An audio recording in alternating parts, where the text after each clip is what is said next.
Diplomatic efficiency নিয়ে কথা বলছিলেন যে আমাদের কূটনৈতিক দক্ষতা বাড়াতে হবে। তার মানে কূটনৈতিক দুর্বলতা তো আমরা সবসময় পরিচয় দিচ্ছি, এটা তো প্রিয় হোক অপ্রিয় হোক বাস্তবতা। এবং যুদ্ধে আমরা জয়লাভ করব, আমাদের সততা, আমাদের মানসিকতা, আমাদের আত্মবিশ্বাস, আমাদের কৌশল সব ঠিক আছে, কিন্তু যুদ্ধ তো কেউ চায় না আসলে, যেটি বাস্তবতা। তো যেহেতু আমরা যুদ্ধ চাই না, সেই জায়গা থেকে আমাদের কূটনৈতিক দুর্বলতাগুলো কীভাবে বৃদ্ধি করা যায়, অথবা যদি দুর্বলতা থেকে থাকে তাহলে কোথায় কোথায় রয়েছে? একজন সাবেক সেক্রেটারি হিসেবে আপনি কি বলবেন? আমার মনে হয় আমাদের এই যে ডিপ্লোম্যাসিটা নতুন করে ফর্মুলেট করতে হবে। কারণ এতদিন একটা গদবাঁধার ওয়েতে চলছিল, অ্যাপিস করা, খাতির করা, শির দ্বারা সোজা করে দাঁড়িয়ে বলা this is my country, I love my country, সেরকম এতদিন সেভাবে অভ্যস্ত ছিল না কেউ।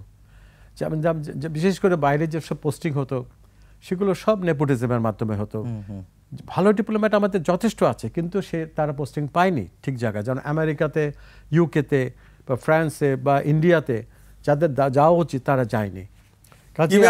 যুক্তরাজ্যে যে একটা মহিলা ছিল, বিউটিশিয়ান ছাড়া সে কিছুই না, 4-5 বছর, কিন্তু এনারা সুবিধাভোগী, ওনারা পেয়েছেন এবং ঠিকমতো ডিপ্লোমেসি চালাতে পারেননি।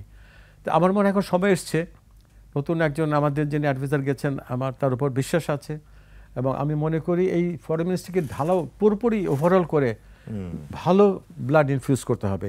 চৌকস, যিনি জ্ঞানী, যিনি বোঝাতে পারেন, ঠিকমতো ফাইট করতে পারেন, সেই রকম লোক আমাদের খুঁজে বের করতে হবে এবং আমরা ডিপ্লোম্যাটিক্যালি আমরা আরও অনেক বেশি এগিয়ে যেতে হবে। আর we have to fight out friends, যে সমস্ত দেশ আমাদের জন্য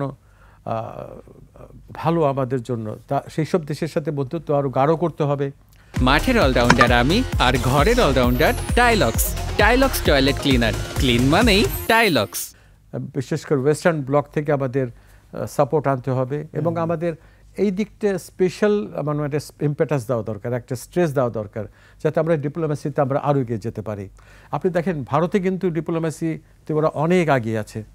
ওদেরকে আইএফএস এর যেসব যারা অফিসার, আমি ওদের সাথে কথা বলে দেখেছি, ওরা কিন্তু খুবই এফিশিয়েন্ট। যে মীরা শঙ্কর, যার সাথে আমার যেটা হলো, যে বাকযুদ্ধটা হলো, দ্যাট ওয়াজ মানে স্প্লেন্ডিড, আমি কি বলবো, মার্ভেলাস।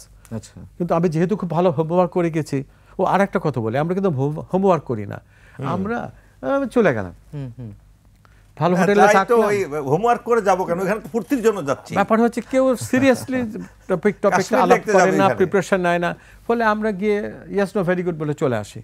এখানে আমার মনে হয় government should give attach top priority, যে ভালো অফিসার জোগাড় করতে হবে, ডিপ্লোম্যাসিকে নতুন করে সাজাতে হবে এবং ডিপ্লোম্যাটিক কোডটাকে নতুন করে ইনফিউজ করতে হবে নিউ ব্লাড এবং নিউ থটস অ্যান্ড আইডিয়াজ।